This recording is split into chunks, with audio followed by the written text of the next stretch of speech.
Hello दोस्तों, welcome to this video. इस वीडियो में हम CAIB का important component that is bank financial management, इसके module D chapter 27 capital adequacy and the Basel norms, इससे रिलेटेड जो हमारी डिस्कशन है उसकी शुरुआत कर रहे हैं। Right, so this chapter is all about Basel norms और इनका एक फर्दर जो है डिस्क्रिप्शन दिया गया है linking that to various components of the balance sheet and bank के डिफरेंट चीज़ों से रिलेटेड। तो पहले हम कई चैप्टर्स में जनरल जो बासल नॉर्म्स रिलेटेड चीज़ें हैं उनको देख चुके हैं, तो at least we have an idea कि what are the pillars of this particular Basel norms. Now we will be moving ahead and थोड़ा और डिटेल में इन चीज़ों को देखेंगे, how this thing is applicable in the bank, like pillar 1, pillar 2, pillar 3। इस तीनों से रिलेटेड चीज़ों को हम डिस्कस करेंगे। So first of all we can divide this chapter into 4 parts, that is एक जनरल इंट्रोडक्शन कि कैसे ये बासल नॉर्म्स इंडिया में एप्लीकेबल है। Till now we have seen कि what are these norms, but now how they are applicable in India and एक basic introduction to recall things हम यहाँ पर देखेंगे। Then we will talk about the pillar 1, pillar 2 के बारे में, 3 के बारे में, स्पेसिफिक चीज़ें कैसे इन्हें एक्चुअली इंप्लीमेंट किया जाता है in the specific banks. Okay, तो firstly talking about the first part, that is ये एप्लीकेशन किस तरीके से अप्लाई हो रहा है in India and what is the scope of that, वो चीज़ें हम देखेंगे। ठीक है, बासल नॉर्म्स रिलेटेड हम पहले भी डिस्कस कर चुके हैं। To get back to the context, ये मेनली बासल नाम के जगह पर ऑब्वियसली हुआ था स्विट्जरलैंड में। इन नॉर्म्स को फाइनलाइज किया गया था with respect to different risk that the banks take up. ठीक है, and one of the biggest, some of the biggest risk are 3। Firstly क्या है ये, क्रेडिट रिस्क। ठीक है, क्रेडिट रिस्क अगर हो रहा है, लेट से सामने वाला डिफॉल्ट कर रहा है या फिर सम और द अदर मैनर में आपको जो प्रॉफिट होना चाहिए था वो नहीं हो रहा है, bank is actually losing money in certain investments या फिर लोन्स या अलग अलग तरीके से, तो that is known as a credit risk. तो इस तरह के रिस्क में what we have to do, apart from that we have the market risk. ठीक है, ऐसे केसेस में क्या किया जा सकता है, market risk is the risk of variation in the prices and interest rates जो मार्केट में होते हैं, और उस वेरिएशन की वजह से बैंक को लॉस। फॉर एग्जांपल लोन पे 10% इंटरेस्ट रेट है, बट ये ड्रॉप हो गया 8% हो गया, मार्केट में चेंजेस आ गए, तो बैंक को 2% लॉस हो गया ना लोन पे, वो चीज़ that comes under market risk. The third thing is operational risk, where in two main entities that is human and machine, दोनों के वजह से अगर कोई इशू हो रहा है वो प्रोसेस में हमारे ऑपरेशंस में रिफ्लेक्ट करेगा and that issue will be manifested as a loss for the organisation. Okay, तो इस तरह से अगर हो रहा है that is part of the operational risk. तो 3 रिस्क को कवर किया गया यहाँ पर बासल नॉर्म्स में, और इसके सामने आपको कितना कितना कैपिटल, यानी कि ये रिस्क तो हम पूरी तरीके से एलिमिनेट नहीं कर सकते, उससे मिटिगेट यानी कि कम करने से रिलेटेड स्टेप्स तो लिए जाने हैं बाय द बैंक, बट उसको हैंडल करने से रिलेटेड हमें थोड़ा बहुत कैपिटल मेंटेन करना होगा। Capital is nothing but maintain some money, ready money, so that we can use. Okay, तो इस चीज़ से रिलेटेड 3 हमारे जो है पिलर्स है बासल नॉर्म्स के, एंड एज वी नो ये डेवलपमेंट हमारे बासल 1 देन 2 एंड 3 इस तरीके से 3 डिफरेंट जो है वर्जन है इसके डेवलपमेंट हुआ है, and for now all these 3 risk are covered. So let us again have a look at these pillars of the Basel norm. तो firstly we will be recalling कि क्या ये पिलर्स हैं, बासल 3 के हम डिस्कशन कर रहे हैं तो पिलर्स क्या है वो हम देखेंगे। सबसे पहले यहाँ पर जो है कैपिटल जो मेंटेन किया जाता है in total, that can be divided into 3। You have to maintain the capital so as to handle the credit risk, market risk and operational risk. Simple है। तो कैपिटल फॉर क्रेडिट रिस्क कैसे maintain करना है, कैसे उसे calculate करना है, इससे रिलेटेड अप्रोचेस हम पहले के चैप्टर्स में देख चुके हैं। Let us just recall, these are 3 approaches mainly. Standardised approach जहाँ पर हम जो क्रेडिट रेटिंग उसको यूज़ करते हैं, इंटरनल रेटिंग बेस्ड अप्रोच, तो नाम से पता चल रहा है इंटरनली रेटिंग किया जाता है। तो foundational approach and advance 2 types of approaches यहाँ पर है। मार्केट रिस्क को हैंडल करने के लिए we use the standardised method जहाँ पर मैच्योरिटी एंड ड्यूरेशन मेथड्स हैं। Also we have internal models method. ठीक है, और कैपिटल अगर हम ऑपरेशनल रिस्क की बात कर रहे हैं तो वो मेंटेन किया जाता है बेस्ड अपॉन, कैलकुलेट किया जाता है based upon basic indicator, standardised approach and the advance measurement approach. तो ये दोनों अप्रोचेस में हम इनकम कैलकुलेट करते हैं, उसमें जो वेरिएशंस हो रहे हैं उसके बेसिस पर operational risk and the last approach में हम लॉस कैलकुलेट कर रहे हैं और इसमें कितना लॉस हो रहा है बैंक को, उसके बेसिस पर ऑपरेशनल रिस्क कितना उसको एसेस करते हैं, राइट। तो this is the part of recalling.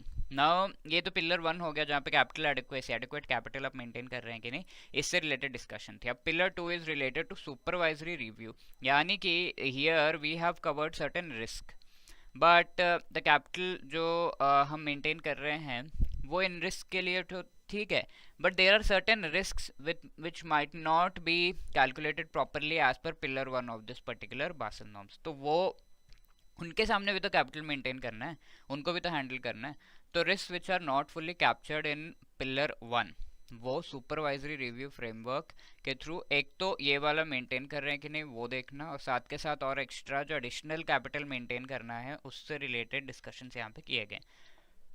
उसके लिए एक इंटरनल प्रोसेस है, एक एक्सटर्नल प्रोसेस है। तो सुपरवाइजरी रिव्यू प्रोसेस के थ्रू एक्सटर्नली ये चीज़ मॉनिटर की जाती है कि ये कैपिटल मेंटेन हो रहा है कि नहीं। इंटरनली भी बैंक्स को असेस करना होता है, internal capital adequacy assessment process ICAAP नाम के प्रोसेस के थ्रू, जिसका एक जो है हम शॉर्ट डिस्कशन पहले कर चुके हैं, but now we will be deeply discussing this which is our discussion. Pillar 2 में हमारा डिस्कशन ही इसके इर्द गिर्द है, तो that we will be discussing, ठीक है। तो 3 तरह के चीज़ों से रिलेटेड एडिशनल कैपिटल मेंटेन करना है, तो that is supervised here in as far as pillar 2 is concern. Firstly जो रिस्क यहाँ पर पिलर 1 में कवर्ड नहीं है और ऐसे जो है तो फुल्ली कैप्चर नहीं किया गया, यानी कि रिस्क है यहाँ पर किसी न किसी तरीके से कवर हो रहे हैं बट फुल्ली कैप्चर नहीं, पार्शियली कवर किए जा रहे हैं। ऐसे रिस्क जो बिल्कुल भी ध्यान नहीं दिया गया पिलर 1 में, वो हम रिव्यू करके उसके सामने एडिशनल कैपिटल मेंटेन कर रहे हैं।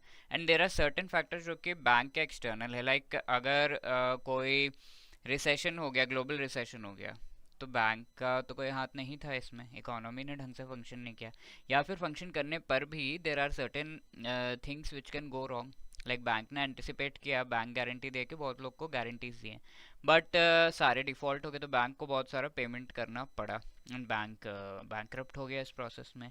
तो एक बैंक बैंकरप्ट हुआ और उसका डोमिनो इफेक्ट बाकी सारे बैंक्स भी बैंकरप्ट होने लगे। many financial institutions failed not just in one country, various countries। तो ये तो एक डोमिनो इफेक्ट जैसा हम कहते हैं ना, वो चीज़ यहाँ पे चल रही, तो वो बैंक के हाथ में नहीं है ना। पिलर 3 यहाँ पर है मार्केट डिसिप्लिन रिलेटेड। तो आप रिव्यू अगर किसी को करना है, सुपरविजन किसी को करना है, लाइक RBI कर रहा है, जो ICAAP का डॉक्यूमेंट है वो RBI को सबमिट करना होता है बैंक्स को पीरियोडिकली, ठीक है।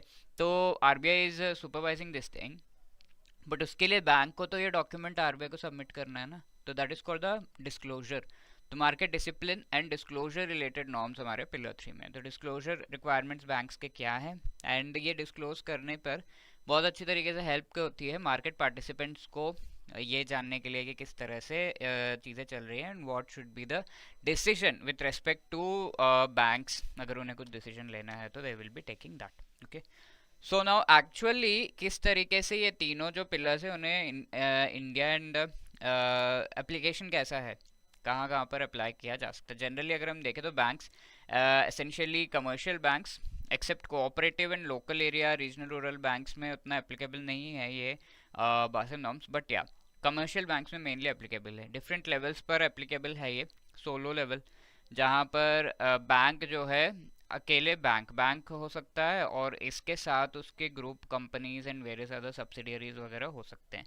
तो just at the level of bank उसे हम सोलो लेवल कहते हैं। ग्लोबल पोजीशन यानी कि this bank can be having a global not just in India but outside also functions, ठीक है। तो वो और दूसरा लेवल जहाँ पर ये एप्लीकेबल है दैट इज कंसोलिडेटेड लेवल।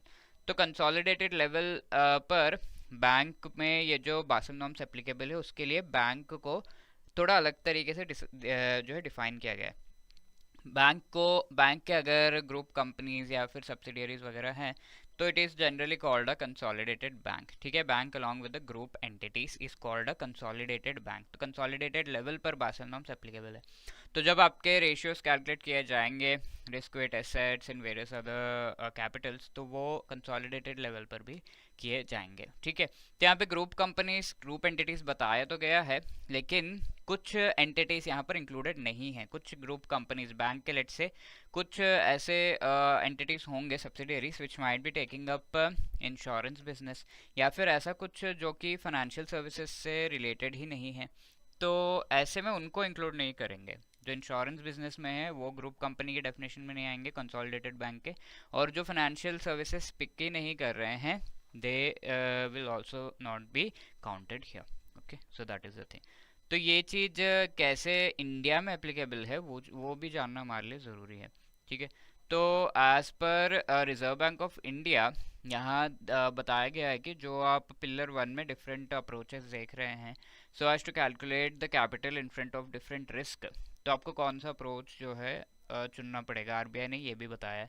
तो क्रेडिट रिस्क के लिए स्टैंडर्डाइज्ड अप्रोच चुनना होगा। ठीक है, क्रेडिट रिस्क में we can see we have the standardised approach सबसे पहला। तो ये स्टैंडर्डाइज्ड अप्रोच में क्रेडिट रेटिंग जो होता है उसके बेसिस पर एक्चुअली सारे कैलकुलेशंस होते हैं। तो standardised risk, then the second is the operational risk के लिए बेसिक इंडिकेटर अप्रोच, जो कि इनकम बेस्ड बेसिक कैलकुलेशन किया जाता है, एंड कैपिटल कितना होगा वो एसेस किया जाता है। एंड मार्केट रिस्क कैलकुलेट करने के लिए स्टैंडर्डाइज्ड ड्यूरेशन अप्रोच को यूज़ किया जाना चाहिए, which we have already seen duration approach को, राइट। तो these are the things, so we will just discuss a few things. Pillar 1 अभी हमने जो है ये वाला पार्ट कंप्लीट कर लिया है कि what must be the introduction here. न pillar 1 is minimum capital requirements and capital adequacy related, ये पिलर 1 है। तो इससे रिलेटेड क्या और भी चीज़ें हैं which we should be knowing. The first thing is the discussion related to the tier 3 capital. Okay, अरे सर टायर 1 टायर 2 कैपिटल तो पहले सुना होगा, अब टायर 3 कैपिटल क्या है? So let's see. तो टायर 1 कैपिटल में हमारे कोर कैपिटल आ जाता है। ठीक है, तो हमने पहले सुन रखा है कि as far as the Basel norms are concern, banks have to maintain tier 1 and tier 2 capital. ठीक है, ये थोड़ा लिक्विडिटी में डिफरेंस होता है। टायर 1 कैपिटल जो है कोर कैपिटल कहलाता है, highly liquid. Tyre 2 capital might not B that liquid but is called the supplementary capital. Paid up reserves, free reserves and unallocated surplus जो है, लेस स्पेसिफाइड डिडक्शंस वगैरह जो है यहाँ पर आ जाते हैं टायर 1 कैपिटल में।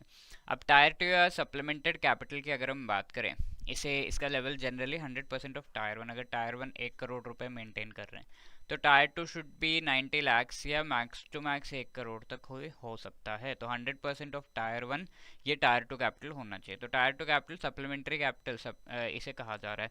तो सबऑर्डिनेटेड डेट के सामने जो कैपिटल आप मेंटेन कर रहे हैं, 5 ईयर से कम का मैच्योरिटी का सबऑर्डिनेटेड डेट, यानी कि ऐसा डेट जिसके एनपीए होने के चांसेस है, तो उसके सामने कैपिटल मेंटेन करना है।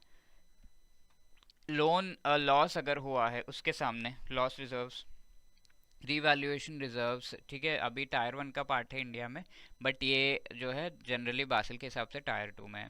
इन्वेस्टमेंट फ्लक्चुएशन रिजर्व्स, इन्वेस्टमेंट में जो फ्लक्चुएशंस हो रहे हैं उससे रिलेटेड हमने कुछ रिजर्व्स मेंटेन किए होंगे।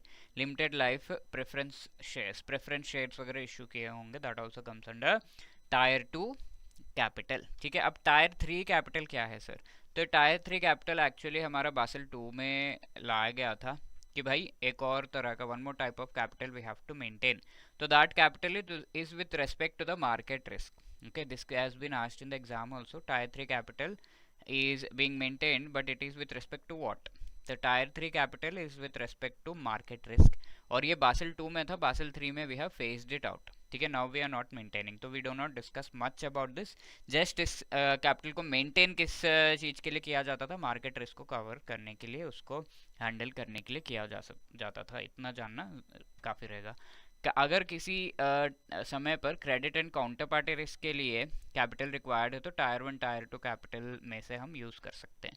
ये चीज़ भी कही गई है कि अगर credit risk is of default, counter party risk is also of default mainly, या फिर the counter party is not willing to continue with the contract.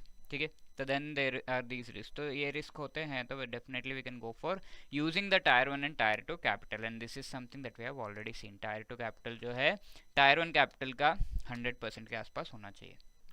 Now ये जो कैपिटल है, how much it has to be maintain, at least 9% India में जो है total capital ratio बताया गया है, 9% of risk weighted assets. If say risk weighted asset is 100 rupees, तो you have to at least maintain 9 rupees as a capital in front of that. ठीक है, in India that is a norm, but generally 8% है। First time capital with respect to operational risk जो है वो include किया गया था बासल 3 में। और सबसे पहले अगर हम देखें बासल 1 में credit risk related capital maintain करना है ऐसा लाया गया था, ठीक है, credit risk related, and then amendment करके थोड़ा मार्केट रिस्क रिलेटेड कैपिटल को भी यहाँ पे इंक्लूड किया गया थोड़ा, ठीक है। अब बासल 2 में हम देख रहे हैं कि credit market and operational risk इससे रिलेटेड प्रोविजंस तो है बट ऑपरेशनल रिस्क बहुत अच्छे से नहीं कवर्ड है। बट बासल 3 में एक्सप्लिसिटली हमें ऑपरेशनल रिस्क रिलेटेड कैपिटल भी मेंटेन करना है, ये चीज़ लाई गई थी, ठीक है। तो operational risk related capital first time include किया गया था बासल 3 में। And since credit risk was already calculated, यहाँ पर आपका टोटल रिस्क वेटेड एसेट्स को कैलकुलेट करने के लिए एक फॉर्मूला दिया गया। तो टोटल कैलकुलेट करने के लिए रिस्क वेटेड एसेट्स को कैलकुलेट करने के लिए हमने क्या करना होगा, credit risk related risk weighted asset ये we have to calculate, isn't it, plus operational risk related risk weighted assets and market risk related risk weighted assets, है ना। This we have to add, then only will be getting the total तीनों से related. अब credit risk related risk weighted assets को काफ़ी easily आराम से जो है कैलकुलेट किया जा सकता है बिकॉज पहले से चला रहा है। बट यहाँ पर operational and market risk related जो रिस्क वेटेड एसेट्स हैं ये स्ट्रेट फॉरवर्ड कैलकुलेट नहीं होकर कैपिटल कैलकुलेट होता है एंड उसके बेसिस पे रिस्क वेटेड एसेट्स को हम देख सकते हैं। तो कैपिटल कैलकुलेशन का हमारे पास फॉर्मूला है, तो हम risk weighted assets and capital को कैसे हम रिलेट करते हैं, हाउ वी कैन रिलेट। तो रिस्क वेटेड एसेट्स का हमें कितना 8% जो है वो कैपिटल मेंटेन करना होता है, दिस वी हैव सीन, है ना। अगर 100 रुपये रिस्क वेटेड एसेट है तो कैपिटल कितना 8 रुपये मेंटेन करना है, तो 8%। तो RWA into 8/100 will be capital. अब हमें यहाँ पर operational risk weighted assets, operational risk related risk weighted assets जो है वो यहाँ पे रखना है। तो हम operational and market risk generally इसका कैपिटल मेनली कैलकुलेट करते हैं, रिस्क वेटेड एसेट्स डायरेक्टली नहीं। तो कैपिटल का वैल्यू है हमारे पास, some value we have already. How to calculate this risk weighted asset, तो RWA is equal to capital और ये पूरा उधर भेजेंगे to 100/8, okay. This cancels out to be 12.5। तो risk weighted assets operational risk related है तो कैपिटल इंटू 12.5, तो वही फॉर्मूला है, ठीक है। Weighted risk weighted assets of credit risk तो डायरेक्ट है बट ऑपरेशनल रिस्क के लिए 12.5 into capital requirement for market risk plus same 12.5 into capital requirement for operational risk. Do get it, ये 12.5 कहाँ से आया है, तो 8% वाला जो है रेसिप्रोकल होके वहाँ पे आया है। तो कैपिटल अगर दिया हुआ है, capital has to be multiplied to 12.5 to get the risk weighted asset. अगर आपको रिस्क वेटेड एसेट दिया हुआ है then you have to multiply it 8% to get the capital. Do get it. तो एग्जाम में पूछा हुआ है व्हाट इज दिस नंबर, यहाँ पे ये वाला नंबर पूछा गया है, तो वी शुड बी क्लियर कि कैसे आया ये। इंसेंटिव्स यहाँ पे कई बैंक जो बेटर रिस्क मैनेजमेंट कैपेबिलिटीज रखते हैं उनको इंसेंटिव्स भी दिया जाना चाहिए, अलग अलग तरीके से नेशनल गवर्नमेंट्स कर सकते हैं, ये चीज़ कहा गया, राइट। तो let us solve this question, what is the value of x in the following equation. Total risk weighted assets is equal to risk weighted asset for credit risk plus dash into capital requirement for market risk plus dash into capital requirement for operational risk, okay। तो यहाँ पर x and y दोनों के ही values same ही होंगे and that will be equal to how much 12.5। जिनकी scope क्या है एप्लीकेशन का of the Basel norms and in India कैसे अप्लाई हो रहा है। मिनिमम कैपिटल रिक्वायरमेंट जो पिलर 1 है इसमें क्या क्या मेन डिस्कशंस है वो भी हम देख चुके हैं। Now we will move towards the pillar 2 supervisory review process and ICAAP, that is the internal जो असेसमेंट होता है कैपिटल एडिक्वेसी का, उससे रिलेटेड डिस्कशन हम करेंगे, ठीक है। तो pillar 2 is mainly based on including extra या additional capital maintenance with respect to whatever are the risks that have not been covered in pillar 1, ठीक है। पिलर 1 में जो नहीं कवर किया गया है वो, इसके साथ साथ पिलर 1 का capital maintenance and various other basal norms को फॉलो किया जा रहा है या नहीं, इससे related supervisory review. Supervision generally अगर हम देखें इंडिया में it is mainly done banks related है तो कौन करेगा, reserve bank of India. And एक तो ये तो एक्सटर्नल हो गया, एक्सटर्नली चीज़ों को मॉनिटर करना, and also there is requirement of internal assessment की एडिक्वेट कैपिटल मेंटेन हो रहा है या नहीं।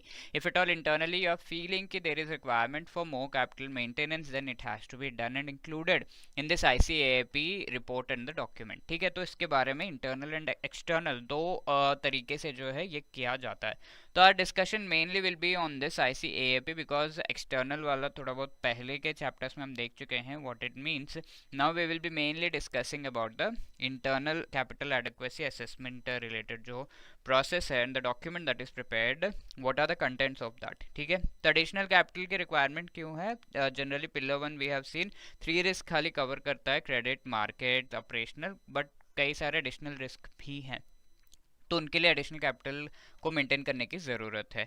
एंड ये कैपिटल मेंटेन करना है करके how are we going to know? तो there must be some internal capital adequacy assessment related analysis. ठीक है, तो ये असेसमेंट किया जाता है internally by the bank कि whether I require more capital, let's say 100 rupees has been maintained and ये देखा गया कि क्रेडिट मार्केट ऑपरेशनल रिस्क को कवर करने के लिए तो ये सफिशिएंट है, बट बाकी रिस्क को कवर करने के लिए कैपिटल मेंटेन बैंक नहीं कर रहा, तो how much it has to be and is there a requirement in चीज़ों से रिलेटेड, ये इंटरनल असेसमेंट जब किया जाता है वो बताता है. और इसकी रिपोर्टिंग जब RBI को होती है, RBI सजेस्ट क्या करना चाहिए. तो ICAAP को करने का रिक्वायरमेंट क्या है और इसको करने के लिए what are the conditions that has to be met. तो capital adequacy assessment projections है for the present year and आगे ensuring आगे वाले year के लिए भी हम करते हैं. strategies planning करते हैं. कैपिटल रिक्वायरमेंट जो भी हमने असेस कर लिया कि इतना रिस्क है, इतना कैपिटल 100 रुपये और एक्स्ट्रा मेंटेन करना है, तो उसको हम कैसे मेंटेन करेंगे, किस तरीके से we will be getting this capital. ठीक है, वो चीज़ है. And also whatever you are discussing everything, ये तो जो बोर्ड ऑफ डायरेक्टर्स हैं, जो टॉप लेवल के मैनेजमेंट है, उनके द्वारा तो नहीं किया जाएगा. द ग्रुप्स एंड लेवल्स जो उनके नीचे हैं, they will be doing, but all of this has to be approved by the board of directors. And यहाँ पर कुछ गाइडलाइंस प्रोवाइड किए गए हैं कि ये डॉक्यूमेंट किस तरह से आना चाहिए इन बैंक्स को.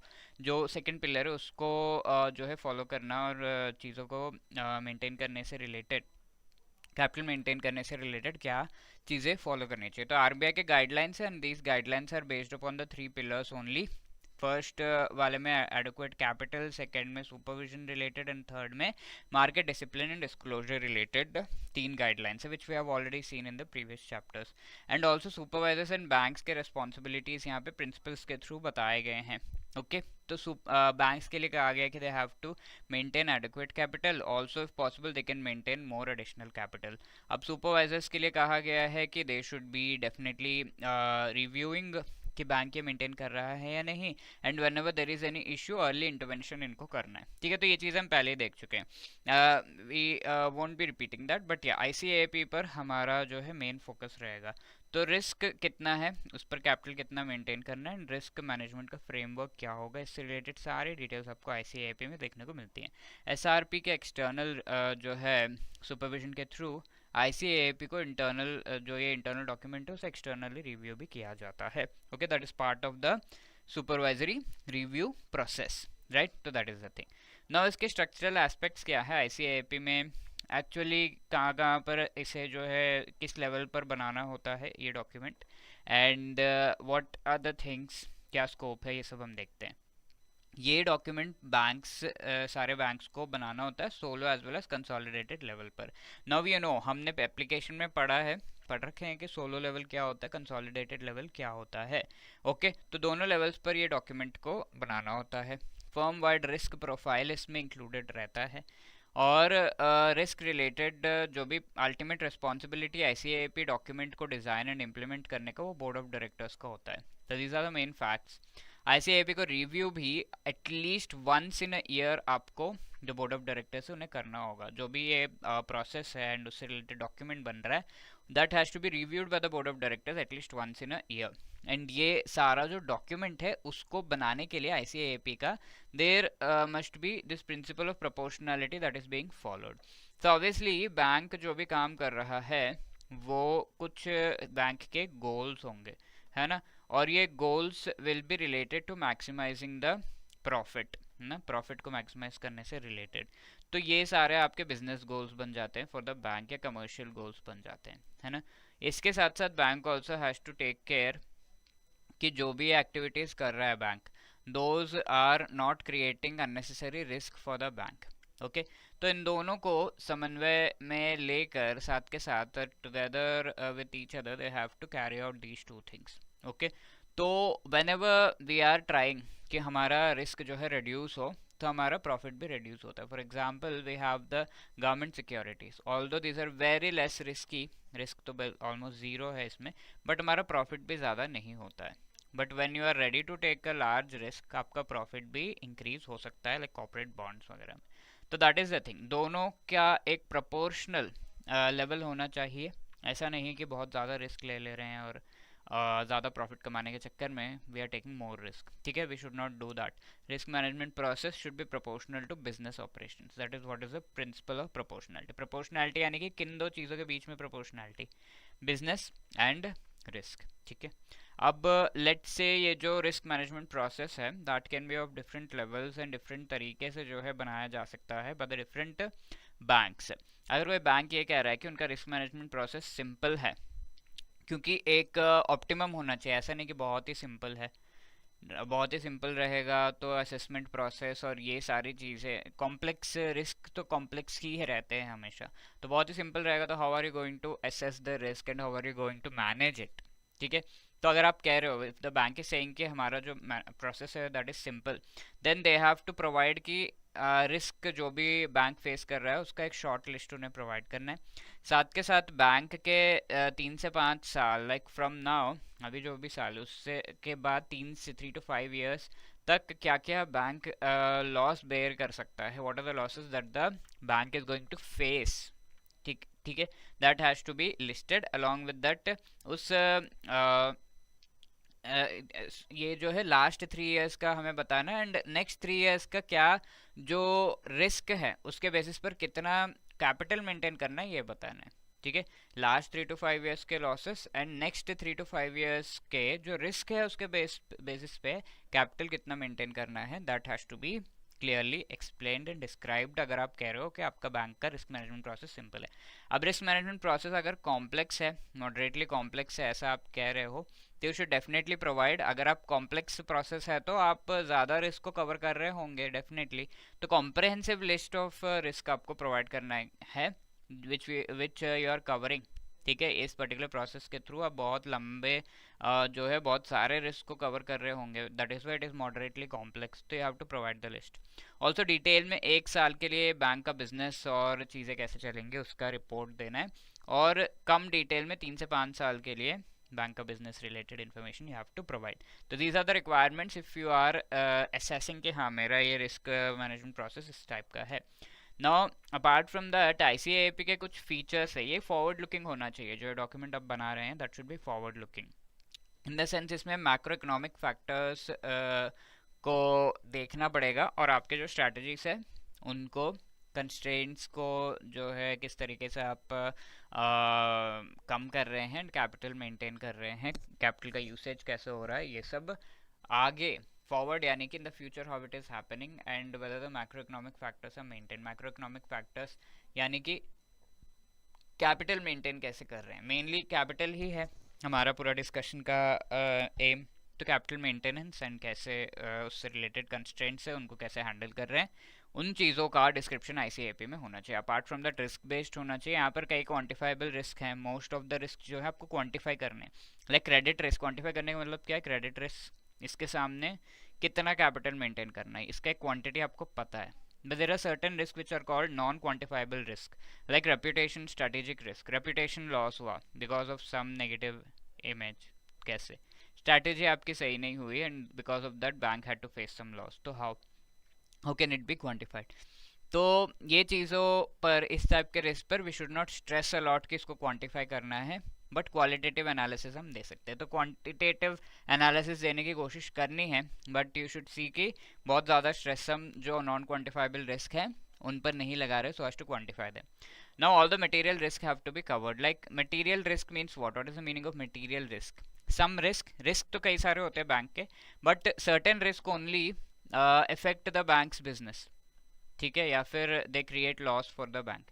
तो the risk which are actually creating loss या अफेक्टिंग द बिजनेस और अफेक्टिंग द डिसीजन जो मैनेजर्स हैं वो लोग ले रहे हैं, that is called a material risk. Credit risk, operational, market risk, interest rate risk in the banking book, credit concentration, liquidity risk, ये रिस्क टाइप्स के बारे में हम पहले डिस्कस कर चुके हैं. We are just saying these are the material risk that we should be really careful about and also measure them.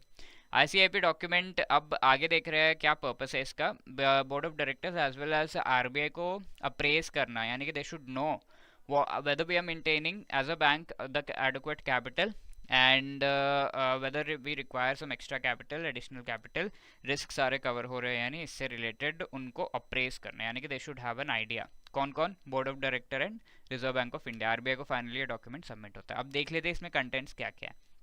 Firstly एक एग्जीक्यूटिव समरी होनी चाहिए कि मेन फाइंडिंग्स क्या है ICIP के ये असेसमेंट प्रोसेस के एनालिसिस का.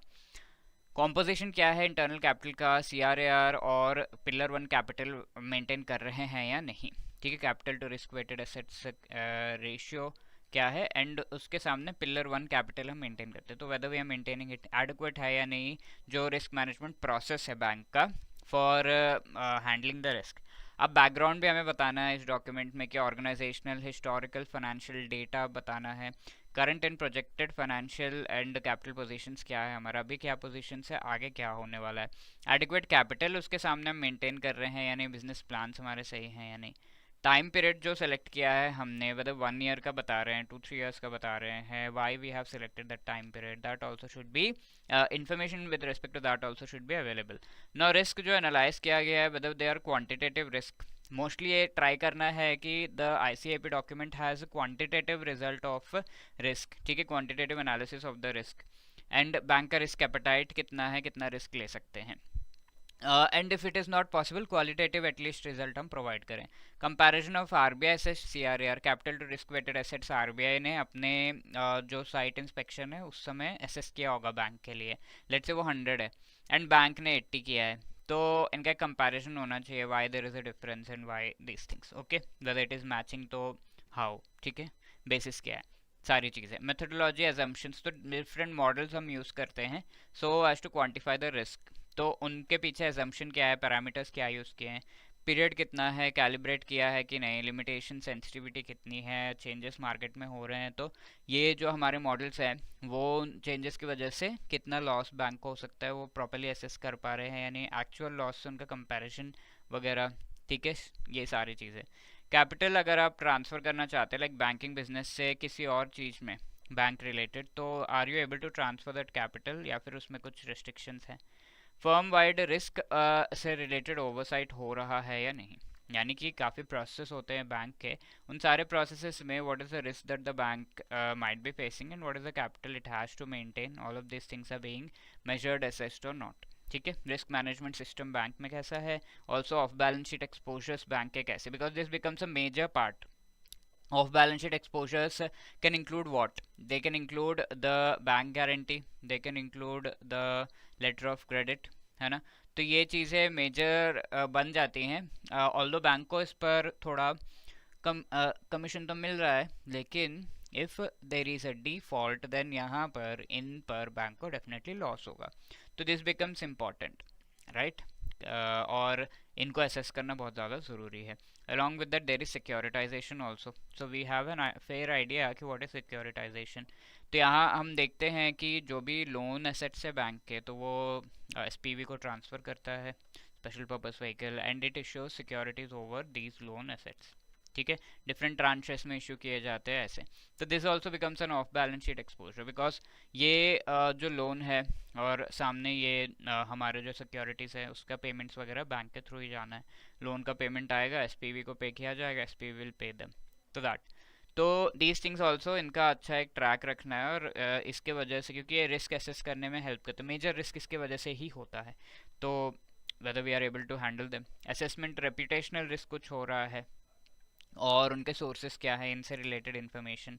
Valuation and liquidity risk, bank के जो एसेट्स वगैरह हैं वो प्रॉपर मेंटेन्ड है या नहीं, which can be liquid, which have to be liquid assets which can be used जब ट्रांजैक्शन में रिक्वायरमेंट है उनके यूसेज की, तो whether we are able to use. Then stress testing practices should be there, like I told you कि जो भी हमारा लॉस हो रहा है उसे असेस किया जा रहा है, वो एक्चुअल लॉस के इक्वल है या नहीं, कंपेयर करो, स्ट्रेस टेस्टिंग करो. ठीक है, डिफरेंट सिनेरियोस में क्या हो रहा है, एंड एम्प्लॉयज़ को प्रॉपर कंपनसेशन मिल रहा है या नहीं, that also should be there. Also की सेंसिटिविटी से, यानी कि बैंक कई चीज़ों की वजह से काफ़ी ज़्यादा जो है इफेक्ट हो सकता है। Future financial projections 3 to 5 years में कैसा रहेगा, what are we planning and whether we are actually aiming and doing things first to achieve it. Next, severe अगर इफेक्ट हो रहा है बैंक को, रिसेशन की वजह से हो सकता है, ठीक है, ग्लोबल रिसेशन हो सकता है, इश्यूज जो है इकोनॉमी में आ सकते हैं, तो वो सिवियर इफेक्ट हम ये देखेंगे कि ये सिवियरिटी इस तरह का रिसेशन जो है 1 in a 25 year पीरियड में आएगा, ऐसा एक स्टैंडर्ड हमने बना लिया है कि एटलीस्ट 25 years हम गैप रखेंगे, only after that we will expect कि ऐसा कोई सिवियर इश्यू होगा इन द इकोनॉमी जिसकी वजह से बैंक इफेक्ट हो सकता है। ओके, आर प्लानिंग ऐसा होना चाहिए और टाइम पीरियड उसका यहाँ पे स्टैंडर्ड दिया गया है। फ्यूचर में क्या हमारा CRAR and macro economic factors के लेवल्स रहेंगे, that also has to be there in this document. Management actions and जो top management and other management teams हैं उनका क्वांटिटेटिव इम्पैक्ट क्या है एंड स्ट्रेस पीरियड में किस तरीके से ये एक्शंस एक्चुअली मैनेजमेंट जो है चीज़ों को हैंडल करता है। And also there must be some information related to how much diversification of risk is done, यानी कि डिफरेंट रिस्क है, लाइक कैपिटल रिस्क है, सॉरी मार्केट रिस्क है, वो कैपिटल मेंटेनेंस उसके सामने हम कर रहे हैं, but market risk might be interacting with the interest rate risk and also like market risk हमारा क्रेडिट रिस्क के साथ इंटरैक्ट कर रहा होगा, है ना। All of these things are interlinked generally, तो इंटरलिंकेज कम से कम होना चाहिए, डाइवर्सिफाइड होना चाहिए, ठीक है। जीरो, यहाँ पर 0 and 1 का स्केल रहता है। 0 means there are large correlations, यानी कि इन दोनों के बीच में, जैसे मार्केट में इंटरेस्ट रेट चेंज हो गया, इंटरेस्ट रेट रिस्क, अब इंटरेस्ट रेट चेंज होने की वजह से जो डिफॉल्ट है वो हो गया, इंटरेस्ट रेट लेट से 10% था लोन पे बट 15% हो गया, तो उसकी वजह से जिसने लोन लिया उसने डिफॉल्ट कर दिया, तो क्रेडिट रिस्क हो गया, तो देयर इज अ लिंकेज ना। तो इस तरह के लिंकेजेस अगर बहुत ज़्यादा है, लार्ज कोरिलेशन है, that diversification will be zero year. अगर लिंकेजेस नहीं है, इंडिपेंडेंट है ये चीज़ें, तो the value will be 1 and diversification large है, ऐसा माना जाएगा। एंड फाइनली इस डॉक्यूमेंट को टेस्ट भी करना है कि जो भी इतना सारा डेटा जो है आपने दे रखा है, इन्फॉर्मेशन दे रखा है, असेसमेंट किया है, but whether that is correct और नॉट, और ये सही है या नहीं, सही बेसिस पे किया है या नहीं, तो टेस्टिंग करवानी है इसकी, लाइक एक्सटर्नल रिव्यूअर या इंटरनल ऑडिट से जो है इसकी टेस्टिंग करवानी है कि वेदर दैट इज़ करेक्ट और not all of the data, and वो डॉक्यूमेंट्स भी ICAP डॉक्यूमेंट के साथ आपको अटैच करने when you are submitting to the RBI, ठीक है। एंड रिलेवेंट कोई और रिपोर्ट्स हैं वो सारे सीनियर मैनेजमेंट एंड RBI के जो है नज़र में होना चाहिए। अब ये ICAP डॉक्यूमेंट बैंक को हेल्प कैसे करेगा, मेजरली प्राइसिंग चार्जेस वगैरह सेट करने में बैंक की हेल्प करेगा, okay, different kinds of prices and different charges जो हैं उन्हें सेट करने में, okay, like commission fees and all different things, ठीक है, what can be the interest rates and all set करने में हेल्प करता है ये ICAP का डॉक्यूमेंट। बिकॉज अगर ICAP मेनली क्या बताता है कि कैपिटल हमें एडिक्वेटली मेंटेन कर रहे हैं, एडिशनल कैपिटल की रिक्वायरमेंट है या नहीं, if there is requirement of additional capital वो प्राइसिंग में ऐड करना होगा ना, तभी ना कैपिटल जनरेट होगा, है ना। तो प्राइसिंग में हम फिजिबली ऐड कर पा रहे हैं या नहीं, कस्टमर्स हमारे उन्हें महंगा तो नहीं लग रहा लोन्स वगैरह, तो ऐसा everything has to be taken care of, तो in that way ICAP document helps. Okay, let us answer these questions. Review of the ICAP outcomes should take place at least dash a year by board of directors. तो board of directors को एक साल में कितनी बार ये review करना चाहिए, तो at least once a year it has to be done, so A will be the right answer. Severity of recession recorded by banks should typically be one that occurs only once in a dash period, ठीक है। Recession related severity हम कह रहे हैं कि severe situation हो सकती है, और इस सिचुएशन को हमें किस तरीके से इमेजिन करना चाहिए कि recession will happen after how many years in general, तो इज इट 5, 10, 15 या 25 ईयर्स, तो एक्चुअली इट इज 25।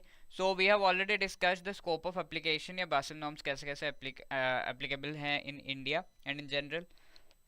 पिलर 1 हम देख चुके हैं, मिनिमम कैपिटल रिक्वायरमेंट्स क्या है, एंड पिलर 2 में supervisory review process and also the internal capital adequacy assessment process के बारे में हम देख चुके हैं, उसके डॉक्यूमेंट के रिक्वायरमेंट्स एंड कंटेंट्स देख चुके हैं। Now we will be discussing about the pillar 3, how the market discipline pillar is to be implemented and applied and what are the various requirements here, okay, so before discussing the deep disclosure related क्या rules and norms हैं, कुछ guiding principles है यहाँ पर BCBS के द्वारा दिए हुए हैं. तो BCBS, I hope you remember, is the what Basel committee on banking supervision.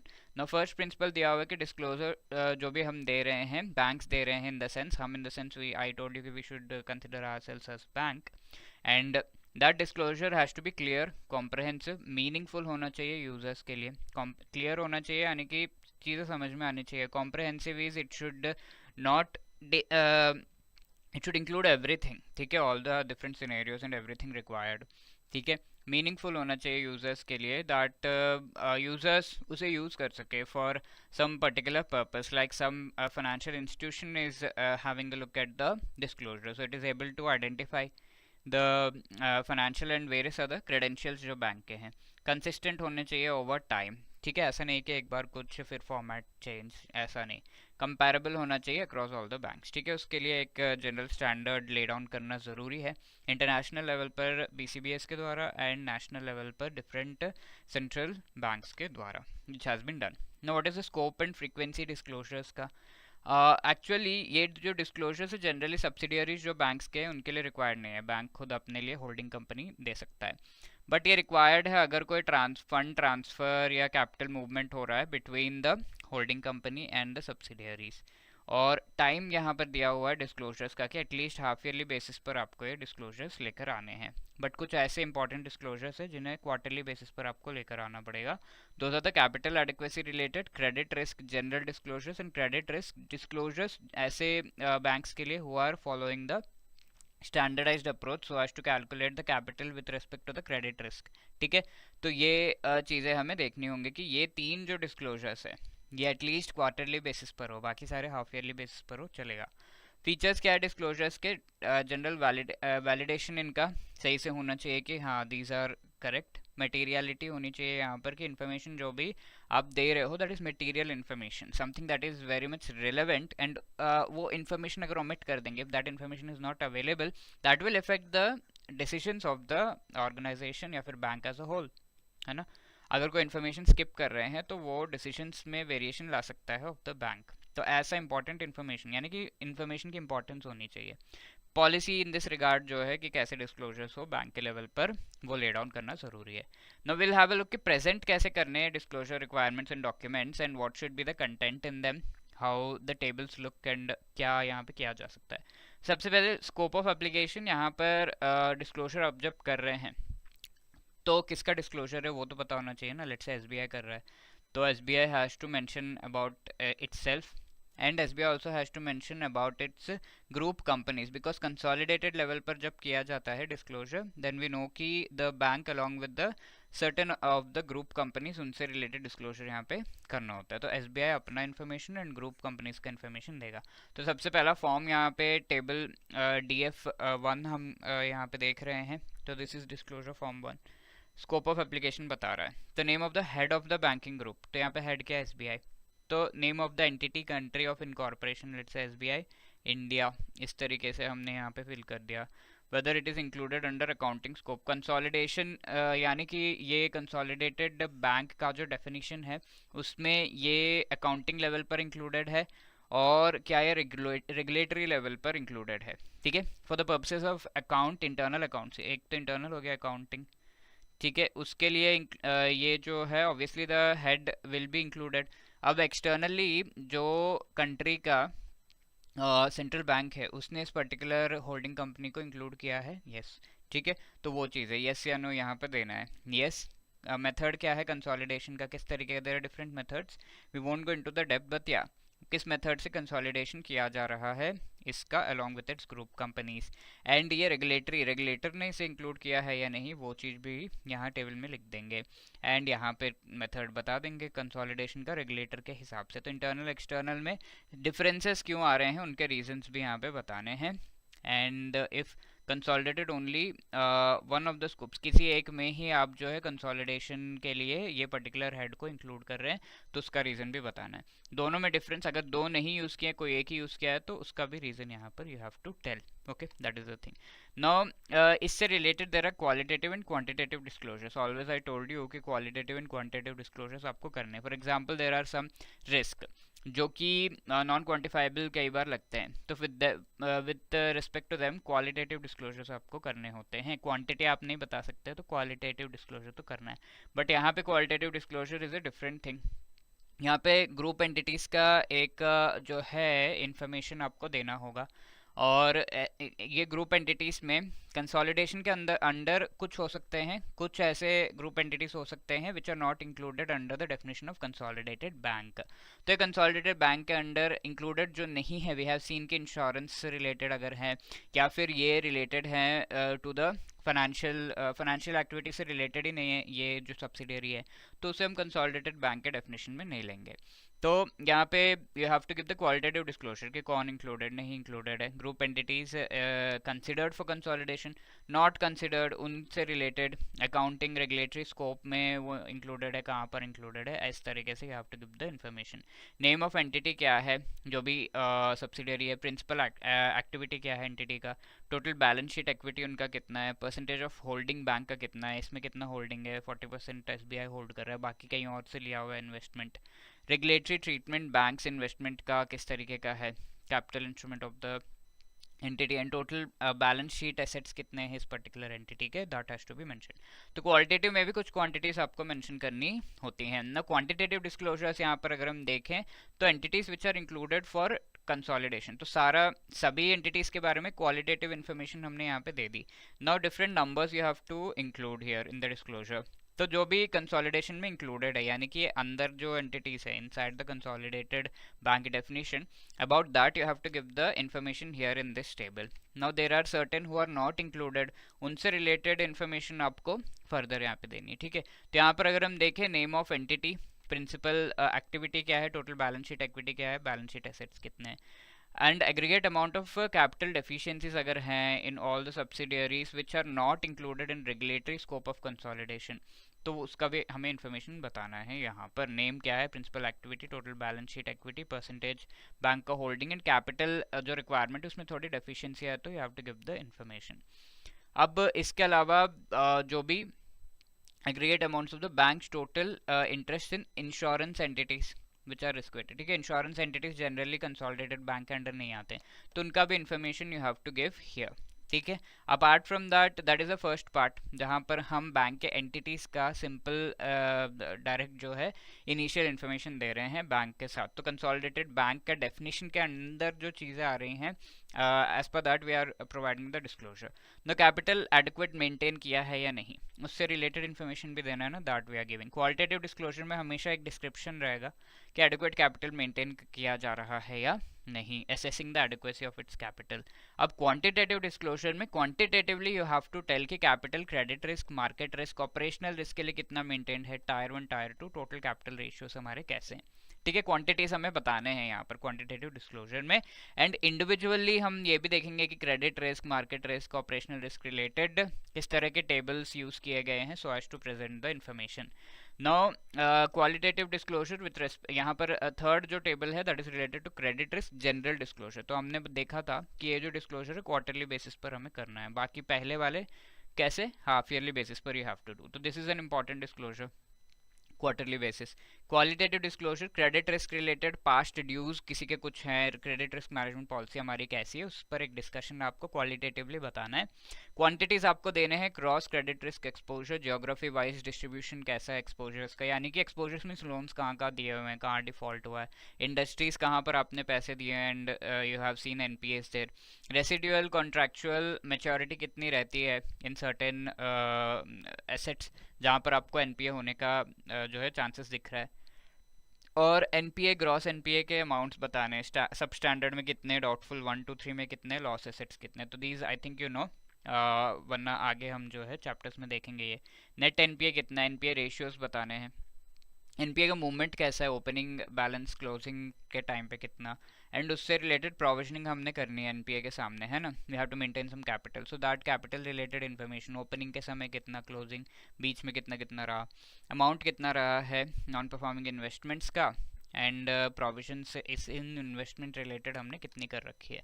तो काफ़ी लॉजिकली ये जो डिस्क्लोजर्स है वो समझ में आ रहे हैं हमें. मूवमेंट ऑफ प्रोविजंस कैसे हैं, मेजर इंडस्ट्री या काउंटर पार्टी टाइप जिसको आपने ये दिया, और एनपीए हो गया. Amount of NPA past due loans कितने हैं, ज्योग्राफिक एरियाज जहाँ पर इन्हें दिया गया है और लॉस हुआ है वो हमें बताना है. That was the first part. Then the second part is credit risk. कैसे बैंक जो कि स्टैंडर्डाइज्ड अप्रोच यूज कर रहे हैं so as to calculate this credit risk. तो उस अप्रोच से related we have to make the disclosure. ठीक है, qualitative disclosure you have to make a credit risk, क्योंकि स्टैंडर्डाइज्ड अप्रोच में हम ये देखेंगे, यहाँ पर तो हमने बता दिया कि क्रेडिट रिस्क कितना है और एनपीएस क्या क्या है. जनरल डिस्क्लोजर, अब ये क्या है, ये अप्रोच को यूज करते हुए disclosures we have to give. कि जनरली स्टैंडर्डाइज्ड अप्रोच में वी हैव सीन की क्रेडिट रिस्क मेजर करने के लिए credit rating, external credit rating का यूज किया जाता है ना. तो that external credit rating agencies के नेम्स आपको देने हैं, कौन से एक्सपोजर्स कौन सी एजेंसी उससे रिलेटेड मेजर कर रही है, प्रोसेस क्या है, transferring public issue ratings on to comparable assets in banking book, तो क्या प्रोसेस से ये सब किया जा रहा है. And quantitative disclosures you have to give कि एक्सपोजर अमाउंट्स रिस्क मिटिगेशन के बाद कितना है. 3 मेजर रिस्क बकेट्स में आप इन्हें क्लासीफाई कर पा रहे हो या नहीं, what ever risk credit risk के बेसिस पर आप रिस्क एसेस कर पा रहे हैं. तो below 100% risk wait, 100% risk wait, more than 100% risk wait, इस तरीके से आपको देखना है. यहाँ पर आपको बताना है risk mitigation subject to the standardised approach, amount of bank's outstanding, ठीक है, कितना मनी अभी आउटस्टैंडिंग है इस तरह के रिस्क वेटेड एसेट्स पर. ठीक है, 100% से ज़्यादा आपका जो है लॉस हो रहा है, 100% तक का लॉस है, 100% से कम का लॉस हो रहा है, ऐसा you have to give the information. Now finally credit risk mitigation related what steps you are taking. Qualitative disclosure में पॉलिसी क्या है, प्रोसेसेस क्या है, कोलेटरल कितना मेंटेन कर रहे हैं, डिफरेंट टाइप्स ऑफ जो आपने एसेट्स दे रखे हैं. तो एनपीए हो गया, बट कोलेटरल तो होगा उसमें, तो कोलेटरल इन्फॉर्मेशन दो, क्या टाइप के कोलेटरल है, गारंटर, काउंटर पार्टी कौन है, क्या है, वो सब भी बताना है. Then you also need to give quantitative disclosure here ki each disclosed credit risk portfolio total exposure is covered by eligible financial collateral के amounts आपको बताने हैं अब quantitative. और साथ के साथ अगर गारंटी या क्रेडिट डेरिवेटिव्स उस पर ले रखे हैं तो these are the measures. Credit risk में हमने देखा था कि कुछ मेजर्स है हमारे so as to mitigate them. One of the major is की कोलेटरल, उसका क्वांटिटी बताना है. द अदर मेजर इज की किसी गारंटी उस पर गारंटीज दिए हुए हैं, क्रेडिट डेरिवेटिव्स हमने बाय किया एज अ बैंक, तो उसका भी अमाउंट्स बताना है हमें. ठीक है, quantitatively we have to tell that. Now the sixth form here is securitisation related. ठीक है, सिक्योरिटाइजेशन में काफ़ी लॉस होता है, तो उससे रिलेटेड क्वालिटेटिव डिस्क्लोजर्स आर कि बैंक का ऑब्जेक्टिव क्या थे सिक्योरिटाइजेशन से. ट्रांसफर क्रेडिट रिस्क को ट्रांसफर किया हमने एसपीवी पे. Securitization process I have already explain कि here is a bank, we have SPV, तो we have transferred the loan assets and then SPV ने इन पर जो है जो सिक्योरिटीज है that has been issued, so the credit risk has been transferred to the SPV right now. ठीक है, और यहाँ पर जो पेमेंट आएगा लोन पे वो एसपीवी को ट्रांसफर होगा, एसपीवी इनको पे कर देगा, राइट. तो इस तरीके से क्रेडिट रिस्क ट्रांसफर हो जाता है एंड बैंक का बैलेंस शीट फ्री हो जाता है so as to give more loans. That nature of other risk क्या है, इन्वेस्टर्स कौन कौन है, indication of the extent of bank's involvement कितना है इसमें, क्योंकि बैंक को थोड़ा रिटेन करना पड़ता है, तो how much it has retained this. SPV को पूरा लोन एसेट्स नहीं ट्रांसफर कर सकते, some it has to retain, minimum retention levels बताने, राइट. इसी तरीके से ऑल्सो हैव टू इन्फॉर्म कि process in place to monitor the changes जो क्रेडिट मार्केट रिस्क में हो रहे हैं वो है या नहीं. बैंक में provided support to a securitisation structure, interest rate swap वगैरह यहाँ पर जो है काफ़ी सपोर्ट प्रोवाइड किया होगा सो दैट ये जो सिक्योरिटीज इशू किए जा रहे हैं इन पर पेमेंट आ सके. And many a times it might happen कि ये सिक्योरिटीज़ के जो क्रेडिट रेटिंग है उसको इम्प्रूव करने के लिए कोलेटरल प्रोवाइड किया होगा या फिर सम अदर थिंग. ठीक है, सम अदर सिक्योरिटी, तो that also has to be mention. Credit protection जो प्रोवाइड किया हुआ है that has to be mention. Bank accounting policies बताने, ट्रांजैक्शन अजम्पशंस, मेथड्स क्या है, पॉलिसीज़ और क्या है. इन द बैंकिंग बुक जो एक्सटर्नल क्रेडिट रेटिंग एजेंसीज है, इंस्टीट्यूशंस है, क्रेडिट असेसमेंट इंस्टीट्यूशंस एक्सटर्नल जो है उनसे रिलेटेड इन्फॉर्मेशन भी देनी है, right. Quantitative disclosures banking book related have to be given. Banking book में जनरली लोन्स रिलेटेड चीज़ें, एक्सपोजर्स कितने हैं जो कि सिक्योरिटाइज किए गए हैं, सिक्योरिटाइज लॉसेस अगर बैंक ने असेस किए हैं वो बताना है, amount of losses within a year कितना, amount of assets originated within a year before securitization कितने थे, total amount of different different information, ठीक है, on balance sheet, off balance sheet securitization, aggregate amount of securitization exposures कितना है, exposures that have been deducted entirely from tier 1 capital, deductions हम करते हैं तो उसमें कितना है, trading book related quantitative disclosures like you have to tell about the exposure securitized by the bank, trading book related जहाँ पर मार्केट रिस्क जो है मंडराता है उस तरह के इन्वेस्टमेंट और उसकी securitisation, on balance sheet off balance sheet securitisation कैसे किया है, और सिक्योरिटाइजेशन एक्सपोजर जो रिटेन या परचेज सेपरेटली किए गए हैं, comprehensive risk measure for specific risk क्या है, securitisation framework for specific risk, different risk weight bands में अपने जो है ट्रेडिंग बुक में रिस्क एसेस किया, and then you are giving information, capital requirements कितने, टायर 1 कैपिटल कैसे कैसे यहाँ पर है, all of those. Now 7th form हम देख रहे हैं मार्केट रिस्क रिलेटेड है, तो qualitative disclosure market risk related capital requirement and portfolios जो स्टैंडर्डाइज्ड अप्रोच में कवर हो रहे हैं, then quantitatively interest rate risk, equity position risk, foreign exchange risk, types of market risk हैं ये, तो इनसे related quantitative information has to be given.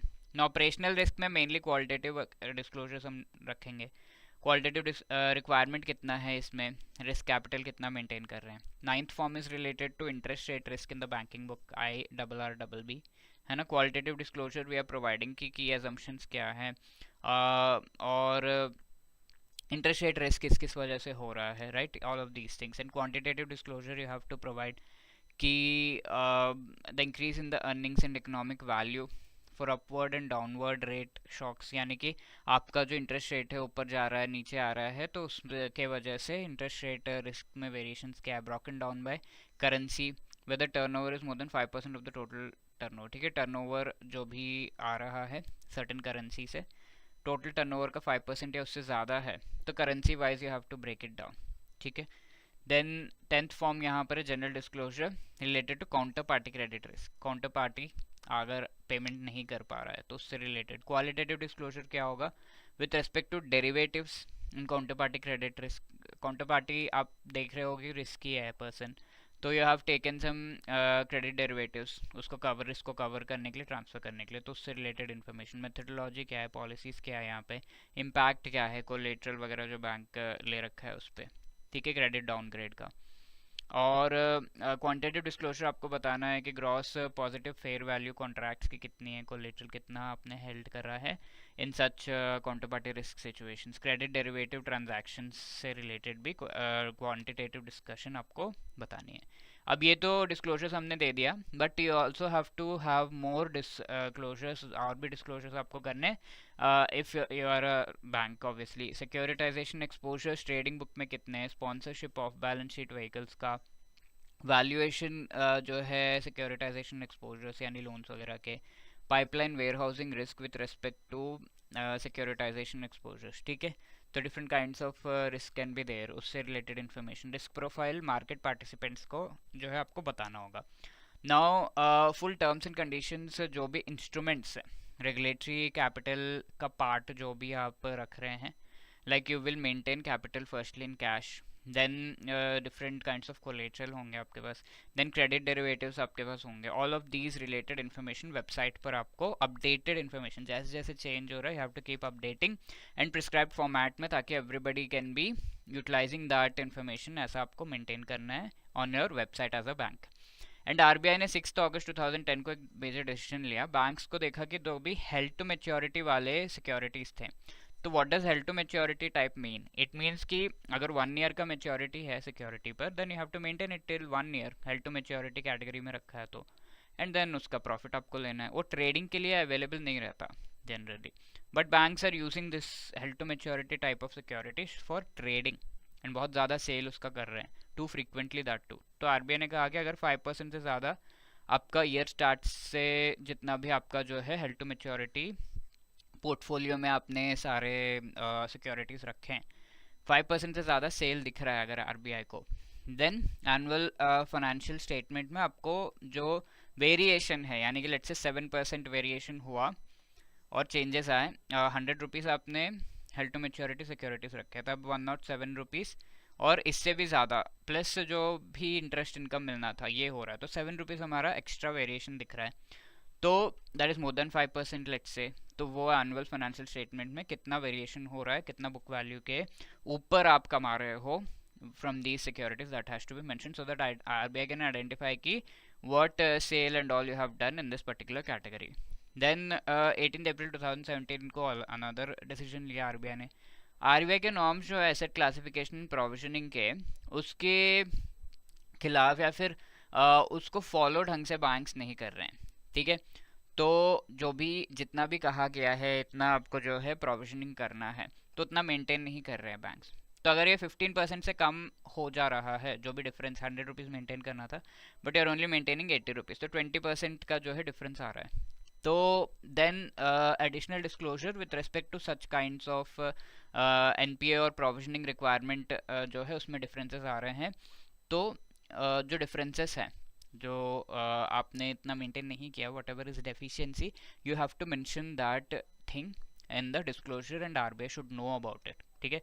तो ये चीज़ें आरबीआई ने स्ट्रिक्टली यहाँ पर अप्लाई की हैं। Okay, so let us solve this question. So RBI has decided that banks should make suitable disclosures whenever either the additional provisioning requirements assessed by RBI exceeds dash of the published net profits after tax for the reference period, ठीक है। तो additional requirement जो है RBI ने जो assess किए हैं वो कितना परसेंटेज ज़्यादा जा रहा है in comparison to the normal, तो वो हमारा होगा 15%। Now apart from that, which of the following is correct with respect to additional disclosure requirements by banks? ठीक है, banks are required to make available on their website additional requirements। इतने सारे disclosures हमने पढ़ लिए हैं, बट उसके अलावा additional requirements से related क्या चीज़ें सही हैं, अपने वेबसाइट पे फुल टर्म्स एंड कंडीशंस सो सारे इंस्ट्रूमेंट से उनका बताना है, रेगुलेटरी कैपिटल में जो वो मेंटेन कर रहे हैं। It has to tell yes banks are required to keep the terms and conditions of all capital instruments up to date in prescribed form। तो अपडेट करते रहना इन प्रिस्क्राइब्ड फॉर्मेट में होना चाहिए। Both this things also we have seen, so both 1 and 2 C will be the right answer। Thank you.